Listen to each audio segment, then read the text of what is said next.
નમસ્તે વિદ્યાર્થી મિત્રો, આજે આપણે પ્રકરણ 10ના 101 ટુ 125 નંબરના જે પ્રશ્નો છે એનું સોલ્યુશન કરી રહ્યા છીએ. 101 નંબરનો પ્રશ્ન જુઓ, એ ધ્રુવીભવન પરનો પ્રશ્ન છે. હવામાંથી કોઈ માધ્યમમાં પ્રવેશતા પ્રકાશ કિરણ માટે ધ્રુવીભવન કોણ 60 ડિગ્રી છે, તો આ માધ્યમનો ક્રાંતિ કોણ કેટલો હોય? જો બહુ સરસ પ્રોબ્લેમ છે. હવે આપણે આકૃતિ વડે ધ્રુવીભવનની ઘટના સમજવાનો પ્રયત્ન કરીએ. તો આ જે છે એ પ્રકાશીય ઘટ્ટ માધ્યમ, આ આપાત બિંદુએ સપાટીને દોરેલ લંબ. તો પ્રકાશ કિરણ જે છે એ આમ આપાત થયું, ધ્રુવીભવન કોણ આઈપી થયો અને આમ આ વક્રીભવન કોણ થયો. તો જુઓ, આનામાં n બરાબર tan IP આવું આપણી પાસે સૂત્ર છે. ધ્રુવીભવન કોણ 60 હોય તો વક્રીભવનાંક n થશે tan 60 ડિગ્રી, અને tan 60 ડિગ્રી એટલે કેટલું થયું? √3. √3 એટલે 1.73. તો આ n થયું. હવે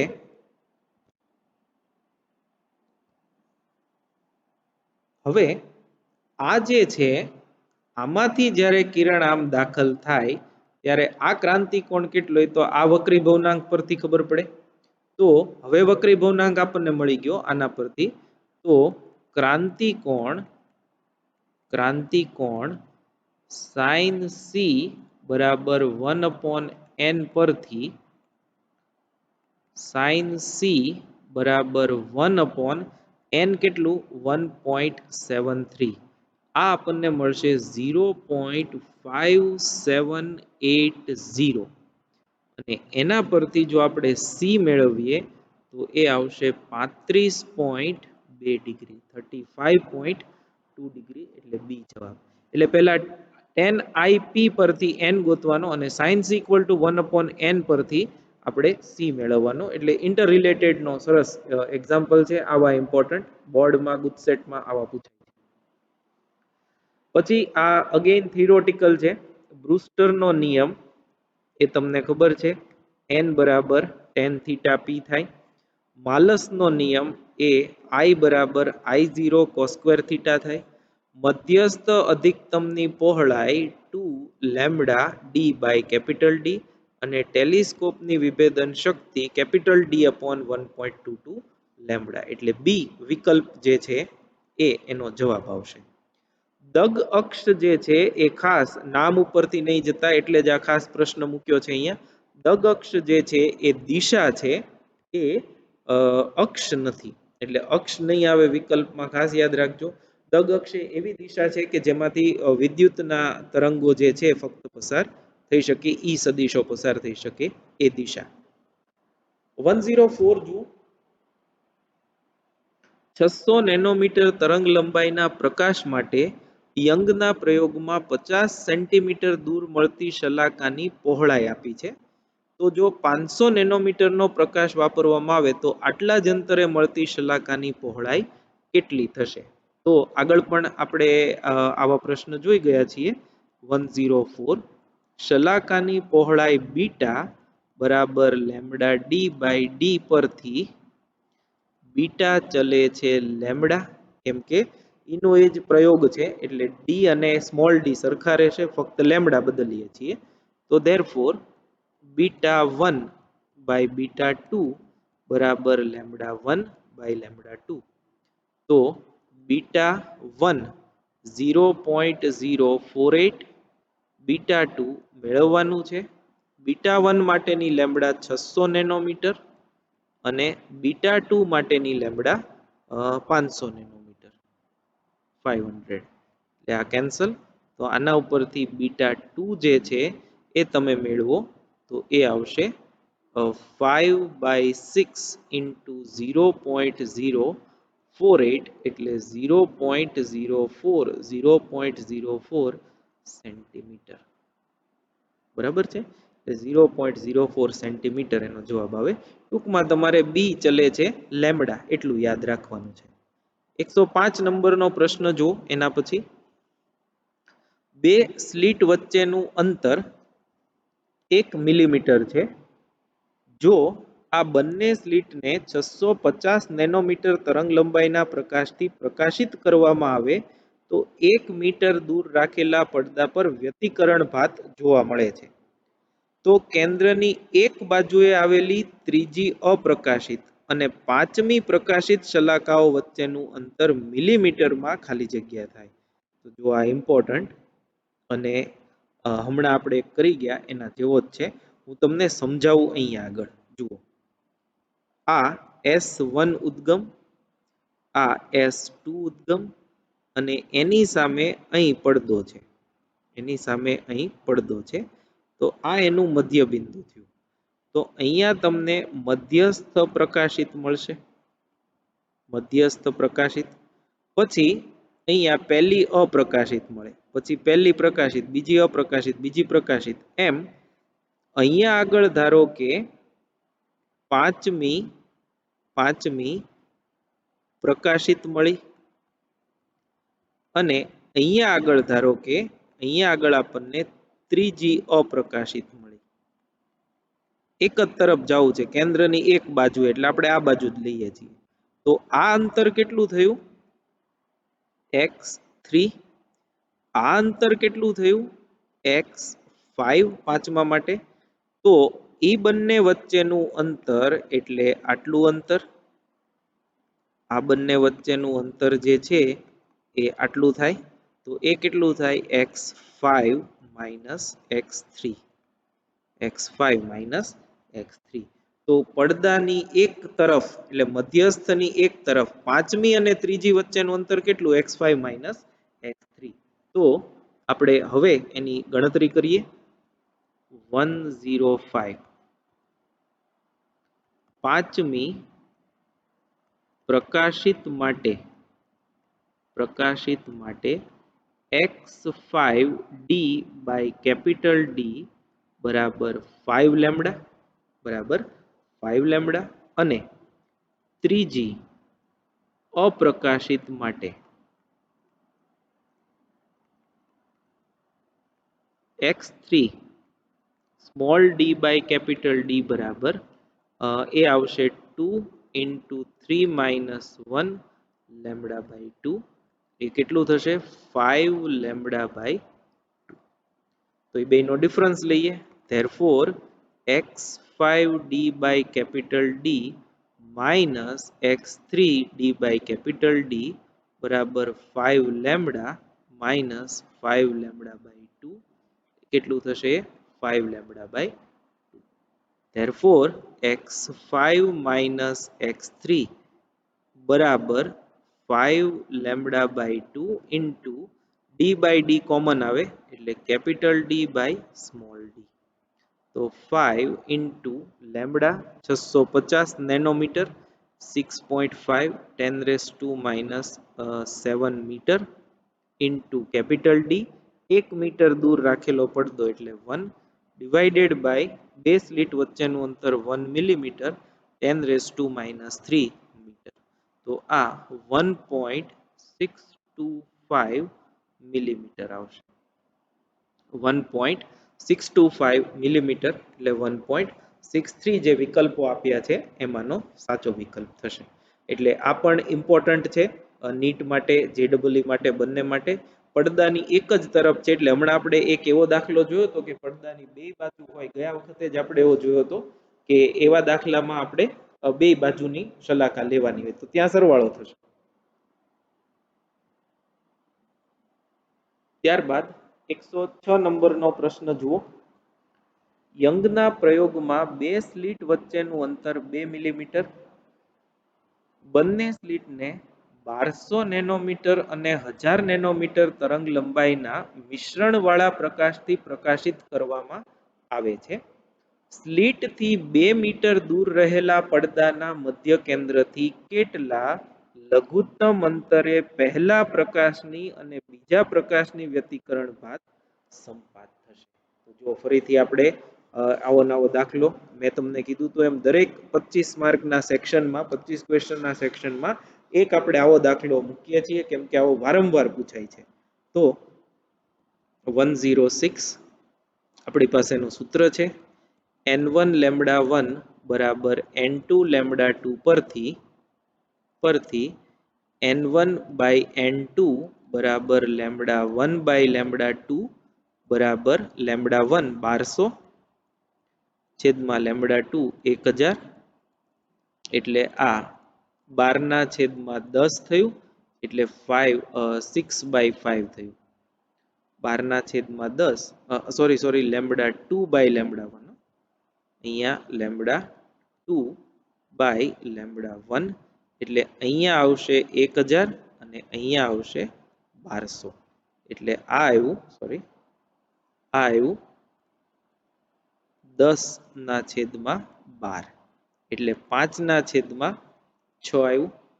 તો n1 ની કિંમત મિનિમમ જે છે એ 5 લઘુત્તમ કિંમત અને n2 ની લઘુત્તમ કિંમત જે છે એ 6 થશે. તો 1200 વાળા પ્રકાશની 5મી અને 1000 વાળા પ્રકાશની 6ઠ્ઠી એકબીજા પર સંપાત થતી હોય તો લઘુત્તમ અંતર પછી જુઓ 10મી ને 12મી 15મી ને 18મી એમ તો સંપાત થતી જશે પણ ઓછામાં ઓછી કેટલામી 5મી અને આની 6ઠ્ઠી.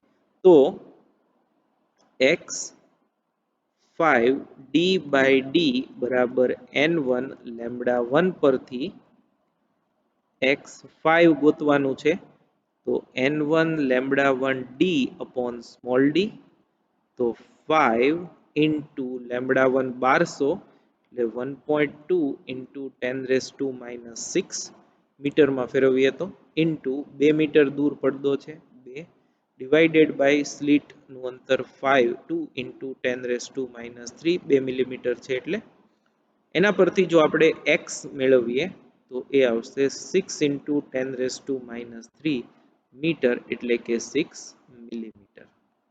એનો જવાબ આવશે 6 મિલીમીટર.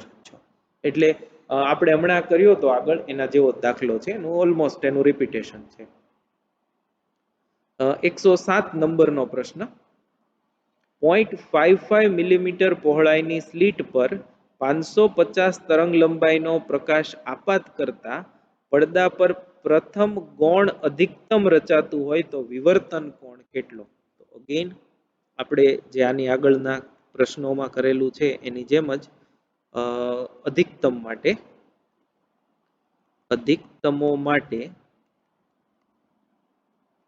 a sin થીટા બરાબર 2n plus 1 લેમ્બડા બાય 2 તો therefore a sin થીટા બરાબર 3 લેમ્બડા બાય 2 કારણ કે n બરાબર 1 પ્રથમ અધિકતમ માટે તો therefore sin થીટા બરાબર 3 લેમ્બડા બાય 2a બરાબર 3 ઇન્ટુ લેમ્બડા 550 નેનોમીટર તો 5.5 10⁻⁻7 મીટર ડિવાઇડેડ બાય 2 ઇન્ટુ એ 5.5 ઇન્ટુ 10⁻⁻4 એટલે આ કેન્સલ 3/2 1.5 ઇન્ટુ 10⁻⁻3 થયું એટલે એ આવશે 0.0015 કેમ કે 3 છે એટલે રેડિયન.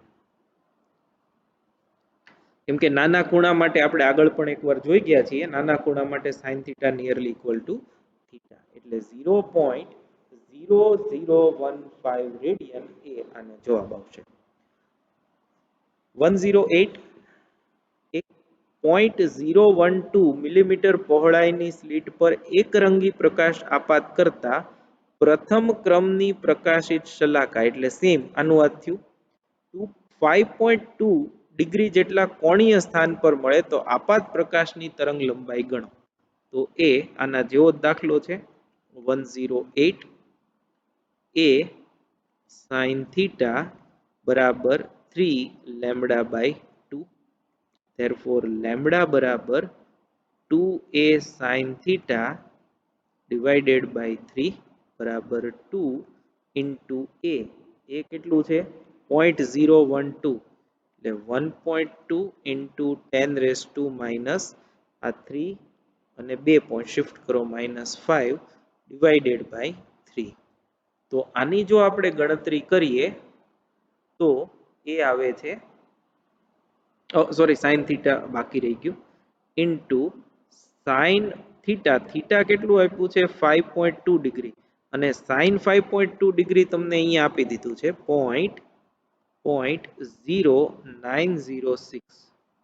0.0906 આની જો આપણે ગણતરી કરીએ તો 0.0724 into 10 raised to minus 5 એટલા મીટર તમને મળશે.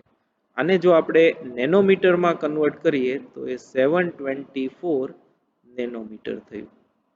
724 નેનોમીટર એટલે 724.8 નેનોમીટર એ આનો જવાબ આવશે. એટલે આ પણ એક યુનિક ટાઈપનો ન્યુમેરિકલ છે અને નીટ પરીક્ષા માટે આ ઇમ્પોર્ટન્ટ છે.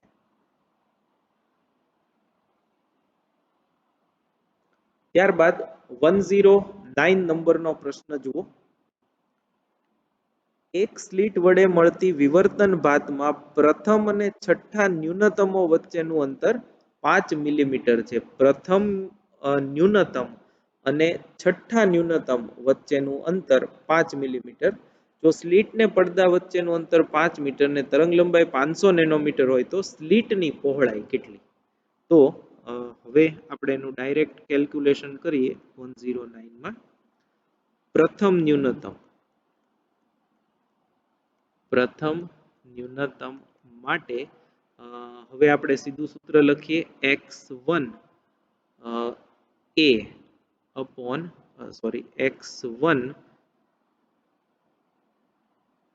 x1 a upon capital D બરાબર લેમ્બડા અને બીજું કયું છે છઠ્ઠું એટલે છઠ્ઠા ન્યૂનતમ માટે x6a by d બરાબર 6 લેમ્બડા બરાબર કેમ કે xa by d બરાબર n લેમ્બડા એ ન્યૂનતમ માટેની શરતનું સૂત્ર છે. તો આ બંનેનો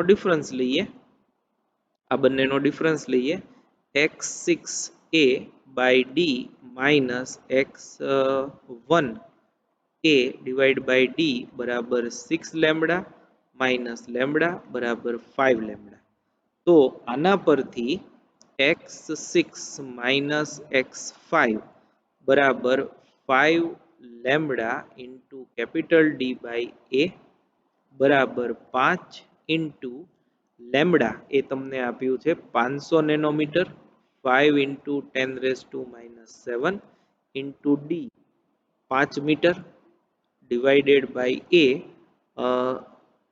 સ્લિટ અને પડદા બે ન્યૂનતમો વચ્ચેનો તછા x6 માઇનસ x5 આપ્યું છે એ ગોતવાનું છે બરાબર 5 ઇન્ટુ 10 રેઝ ટુ માઇનસ 3. તો આમાં a ને કરતા બનાવો કેમ કે સ્લિટની પહોળાઈ આપણે ગોતવી છે તો એ થશે 2.5 એટલે 25 10 રેઝ ટુ માઇનસ 4 બરાબર 2.5 મિલીમીટર 2.5 મિલીમીટર એટલે આમાં જવાબ આવશે એ 2.5 મિલીમીટર.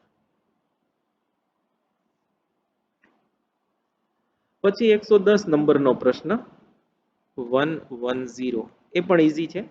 એક સ્લિટ વડે મળતી વિવર્તન ભાતમાં પ્રથમ ક્રમનું ન્યૂનતમ 30 ડિગ્રીએ રચાતું હોય તો સ્લિટની પહોળાઈ ગણો. આપાત પ્રકાશની તરંગ લંબાઈ આપી છે. તો પ્રથમ ન્યૂનતમ માટે a sin થીટા બરાબર લેમ્બડા therefore a બરાબર લેમ્બડા upon sin થીટા બરાબર lambda 500 nanometre 5 into 10 raised to minus 7 divided by sin 30 degree sin 30 એટલે 1/2 બરાબર 10 into 10 raised to minus 7 એટલે 10 raised to minus 6 મીટર એટલે 10⁻⁴ સેન્ટીમીટર, કેમ કે જવાબો તમને સેન્ટીમીટરના ક્રમમાં બધા આપ્યા છે. તો સી જવાબ છે 10⁻⁴ સેન્ટીમીટર એ આનો ફાઇનલ આન્સર આવશે. ત્યારબાદ 111 નંબરનો પ્રશ્ન, 1.55 વક્રી ભવનાંક વાળી કાચની પ્લેટ પર ધ્રુવીભવન કોણે એક પ્રકાશનું કિરણ આપાત થાય તો વક્રીભવન કોણ શોધો. તો પહેલા 111 n બરાબર 10 IP પરથી 10 IP બરાબર 1.55, તો આના ઉપરથી IP તમને ધ્રુવીભવન કોણ જે છે એ મળશે 57.2 ડિગ્રી. એ તમને મળ્યો 57.2 ડિગ્રી. હવે જુઓ, તમારે વક્રીભવન કોણ શોધવાનો છે. વક્રીભવન કોણ. તો હવે હું અહીં આકૃતિ દોરું છું, ફરી પાછી ઉપર દોરી હતી એની એ જ. આ ધારો કે ઘટ્ટ માધ્યમ છે, પ્રકાશનું એક કિરણ જે છે એ આમ આપાત થયું, આ આપાત બિંદુએ સપાટીને દોરેલ લંબ થયો આમ. તો આ ખૂણો જે છે, આ ખૂણો એ IP હોય તો પરાવર્તિત કિરણ જે છે એ સંપૂર્ણ તલ ધ્રુવીભૂત થાય, અને તો આ IP જ થાય. આ જે છે R થયો, અને આ ખૂણો તો આપણને ખબર છે 90 ડિગ્રી જશે. તો હવે આના પરથી આટલું 180 ડિગ્રી થાય, તો IP પ્લસ 90 પ્લસ R બરાબર 180 ડિગ્રી. તો R બરાબર 90 ડિગ્રી માઇનસ IP. હવે IP આપણે મેળવી લીધો છે, 90 ડિગ્રી માઇનસ 57.2 ડિગ્રી. તો એના પરથી એ આપણને મળશે 32.8 ડિગ્રી. 32.8 ડિગ્રી એ આપણો જવાબ થશે. તો આ પણ ઇમ્પોર્ટન્ટ, આવા પ્રશ્નો નીટમાં અગત્યના પૂછાય એવા. 112 નંબરનો પ્રશ્ન જુઓ, પડદા પરના કોઈ એક બિંદુએ સંપાત થતા બે તરંગો વચ્ચેનો પથ તફાવત λ/8 હોય તો મધ્યસ્થ શલાકાની તીવ્રતા અને સંપાતી બિંદુ આગળની તીવ્રતાઓનો ગુણોત્તર કેટલો હોય. તો હવે આવા આપણે આગળ પણ કરી ગયા છીએ, ફરીથી એકવાર જોઈ જઈએ. 112 એમાં પથ તફાવત બરાબર λ/8, તો એને અનુરૂપ કળા તફાવત બરાબર π/8 થશે. કળા તફાવત જે છે એ થશે π/8, અથવા તો ડિગ્રીમાં 22.5 ડિગ્રી એ થશે 22.5 ડિગ્રી. તો હવે મધ્યસ્થની તીવ્રતા, અથવા તો સીધું આમ જ લખીએ, વ્યતિકરણ અનુભવતા તરંગોની તીવ્રતા, પરિણામી તીવ્રતા I બરાબર 4I0 cos સ્ક્વેર phi/2 થાય, 5/2 થશે. એટલે આ કળા તફાવત π/4 છે, અહીંયા π/4 એટલે આ 45 ડિગ્રી થશે. એટલે λ/8 ને અનુરૂપ કળા તફાવત π/4 થાય. therefore I/4I0 આપણને ગોતવાનું કીધું છે, તો એ થશે cos સ્ક્વેર phi/2 બરાબર cos સ્ક્વેર 45 ડિગ્રી ભાગ્યા 2 બરાબર cos સ્ક્વેર 22.5 ડિગ્રી, અને 22.5 ડિગ્રી કોસની કિંમત એનો તમે વર્ગ કરો એટલે 0.853 આવશે. 853 એટલે એ વિકલ્પ છે એનો જવાબ આવશે. એટલે ટૂંકમાં તમારે મુખ્ય જે છે એ આ સૂત્રનો દાખલો છે. આપણે લગભગ પહેલા જે 25 પ્રશ્નો કર્યા ત્યારે એક બે વખત એનો ઉલ્લેખ અને ઉપયોગ આવ્યો હતો, પણ હમણાં ઘણા પ્રશ્નોથી નથી, એટલે પાછા ભૂલી ન જાઓ. એટલે 100 પ્રશ્નો 110 પ્રશ્નો પત્યા એટલે ફરીથી પાછો એક દાખલો જે છે એ આના પરનો મૂકી દીધો છે. ત્યારબાદ 113 નંબરનો પ્રશ્ન જુઓ. તલ ધ્રુવીભૂત પ્રકાશ ટુર્મેલિન પ્લેટ પર લંબરૂપે આપાત થાય છે. લંબરૂપે આપાત થાય છે. તેના ઈ સદિશો પ્લેટની દગ અક્ષ સાથે 45 ડિગ્રીનો કોણ બનાવે છે. તો પ્રારંભિક અને અંતિમ મહત્તમ ઈ સદિશો વચ્ચેનો પ્રતિશત તફાવત જે છે એ કેટલો થાય એ શોધો. તો અહીંયા હું એનું સોલ્યુશન લખું છું. 113 નંબરનો પ્રશ્ન 113 અહીંયા ઈ I બરાબર I0 cos square theta, I0 cos square theta, અને I ચલે છે E0 સ્ક્વેર હોવાથી E સ્ક્વેર બરાબર E0 square cos square theta, therefore E બરાબર E0 cos theta, therefore E by E0 બરાબર cos theta, E by E0 બરાબર cos theta. હવે પ્રતિશત ફેરફાર બરાબર E0 minus E upon E0 into 100 આવું થશે. તો બરાબર E0 એટલે આ 1 minus E by E0 into 100 એ ટકામાં આવશે.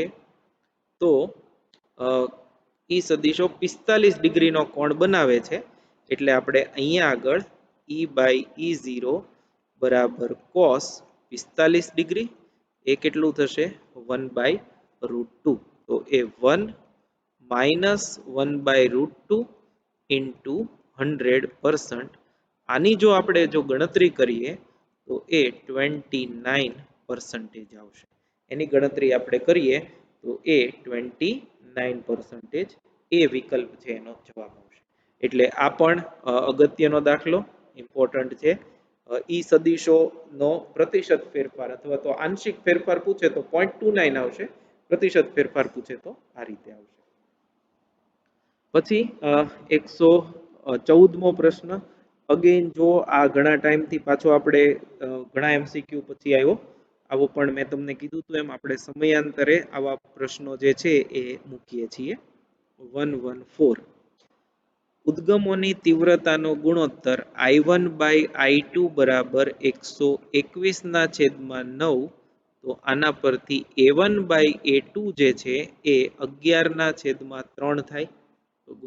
એનો વર્ગમૂળ કાઢીએ તો therefore A1 plus A2 upon A1 minus A2 11+3/11-3 એટલે આ 14/8 એટલે 7/4 થયું.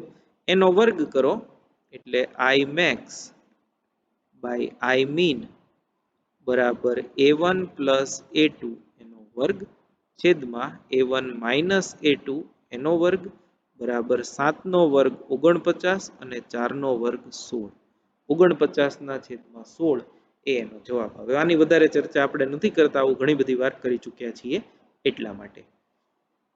પછી 115 અને 116 આ બંને કન્સેપ્ચ્યુઅલ એટલે કે થિયોરેટિકલ પ્રશ્ન છે. માઇક્રોસ્કોપના ઓઇલ ઇમર્ઝન ઓબ્જેક્ટિવ વડે વસ્તુની વધારે સારી વિગતો મળી શકે છે, કારણ કે આવા ઓબ્જેક્ટ માટે, હવે જુઓ આમ તો તમને ખબર જ છે તેમ છતાં કહી દઉં, 115 DM માઇક્રોસ્કોપ માટે એ છે 1.22 lambda upon 2 N sine beta, એમાં એન સાઇન બીટા ને આપણે ન્યુમેરિકલ એપર્ચર કીધું હતું. તો વિભેદન શક્તિ બરાબર 1/dm થાય, એટલે એ 2n sin beta upon 1.22 lambda. તો જો આપણે ઓઇલ ઇમર્ઝન ઓબ્જેક્ટિવ હોય તો આપણે અહીંયા આગળ n લેવું પડે. તો n વધે એટલે વિભેદન શક્તિ વધવાની છે. n વધે એટલે વિભેદન શક્તિ વધે. એટલે જો n વક્રીભવનાંક વાળા માધ્યમમાં પદાર્થને ડૂબાડી અને માઇક્રોસ્કોપ વડે જોવામાં આવે તો વિભેદન શક્તિ જે છે એ વધે, એટલે આનો જવાબ આવશે વધારે વિભેદન શક્તિ. અને 116 નંબરનો પ્રશ્ન છે એ બહુ સ્ટ્રેટ ફોરવર્ડ છે. ટુર્મેલિન જેવા સ્ફટિકમાં નિયત સ્ફટિક અક્ષને સમાંતર એવા બધા જ ઈ સદિશો સ્ફટિકમાંથી પસાર થાય અને આ અક્ષને લંબ એવા સદિશો સ્ફટિકમાં શોષાઈ જાય છે. તો એ દિશાને કે જેમાં પસાર થઈ શકતા હોય એને શું કહેવાય? દગ અક્ષ કહેવાય. આ દગ અક્ષની ડેફિનેશન છે, એકચ્યુઅલી ડેફિનેશન કયો અથવા તો સમજૂતી કયો એ છે. 116 નંબરનો પ્રશ્ન એ પણ થિયોરિટિકલ છે. ત્યારબાદ 117 નંબરનો પ્રશ્ન જુઓ. એક ખૂબ સાંકડી સ્લીટ પર નળાકાર તરંગઅગ્રો આપાત થાય છે તો સ્લીટની બીજી બાજુ નીકળતા તરંગઅગ્રો પણ નળાકાર જ હોય, કેમ કે સ્લીટ જે છે એ રેખીય ઉદ્ગમ છે. આ બહુ સરસ MCQ છે, કન્સેપ્ચ્યુઅલ. કારણ કે સ્લીટ એ રેખીય ઉદ્ગમ છે અને હાઇગેન્સના સિદ્ધાંતમાં આપણે એવું ભણી ગયા છીએ તરંગઅગ્રની સમજૂતીમાં કે જો ઉદ્ગમ રેખીય હોય તો રેખીય ઉદ્ગમ માટે તરંગઅગ્રો જે છે એ નળાકાર પ્રકારના હોય છે. પછી 118 આ પણ થિયરીનો પ્રશ્ન છે.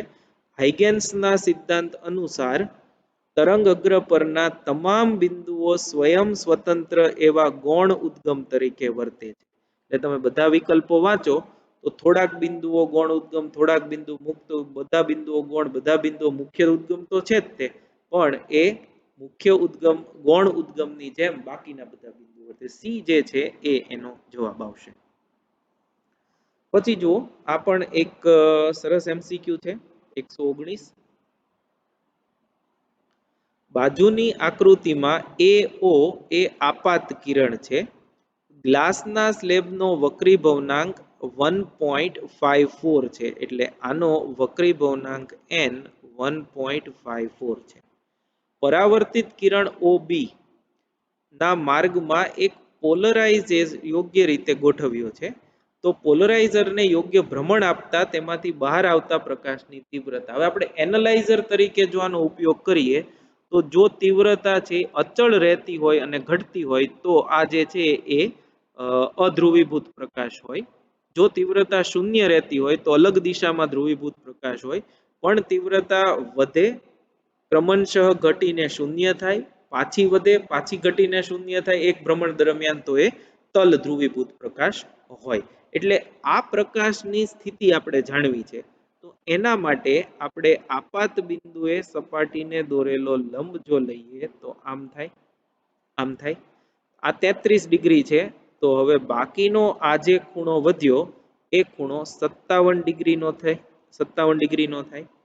અને n બરાબર 10IP પરથી 10IP બરાબર 1. કેમ કે અહીંયા n કેટલું આપ્યું છે? 1.54. તો આના ઉપરથી IP જો મળ્યો 10 ના ટેબલમાં તો એ 57 ડિગ્રી થાય. એટલે જે વક્રીભવનાંક આનો આપ્યો છે એ વક્રીભવનાંક પરથી જો આપણે ધ્રુવીભવન કોણ મેળવીએ તો એ ધ્રુવીભવન કોણ કેટલો થાય છે? 57 ડિગ્રી. અને આ તમને 33 ડિગ્રી આપ્યો ઇનડાયરેક્ટલી, એટલે આ કેટલો થાય? 57 ડિગ્રી. એટલે આ કિરણ જે છે, આ કિરણ એ સંપૂર્ણ તલ ધ્રુવીભૂત હોય, સંપૂર્ણ તલ ધ્રુવીભૂત હોય. અને તલ ધ્રુવીભૂત હોય તો એની તીવ્રતા ક્રમશઃ ઘટીને શૂન્ય થાય, વધે, પાછી મહત્તમ થાય, શૂન્ય વધે મહત્તમ થાય, શૂન્ય વધે મહત્તમ થાય, ઘટે એવી રીતે એની તીવ્રતા બદલાય છે. એટલે આ પણ એક સરસ કન્સેપ્ચ્યુઅલ ક્વેશ્ચન છે. આ જૂની ટેક્સ્ટ બુકમાં હતો, એટલે ઇમ્પોર્ટન્ટ, વેરી ઇમ્પોર્ટન્ટ રાધર. અધ્રુવીભૂત અને તલ ધ્રુવીભૂત પ્રકાશની ડેફિનેશન પરથી આપણે બીજા બે પ્રશ્નો 120 અને 121 બંને મૂક્યા છે. એ જોઈ જઈએ.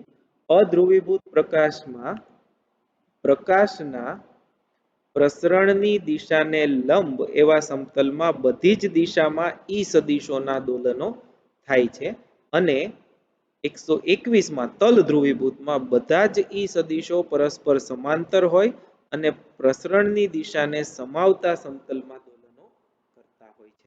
એટલે આમાં એક જ દિશામાં ઈ સદિશો છે એ દોલનો કરતા હોય, આમાં બધી જ દિશામાં ઈ ના દોલનો થતા હોય, એટલો ડિફરન્સ છે. ત્યારબાદ 122 નંબરનો પ્રશ્ન.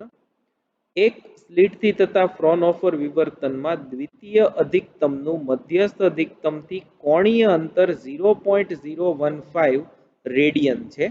તો સ્લિટને લંબરૂપે આપાત થતી પ્રકાશની તરંગ લંબાઈ 600 નેનોમીટર હોય તો સ્લિટની પહોળાઈ કેટલી? આ આપણે રિવર્સ દાખલો છે, હમણાં એક જે કર્યો એનાથી ઊંધો.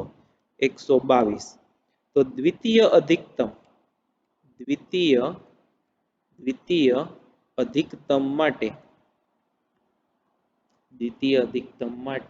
એ સાઇન થીટા બરાબર અધિકતમ છે, એટલે 2 into 2 plus 1 લેમ્બડા બાય 2, એટલે એ થયું 5 લેમ્બડા બાય 2.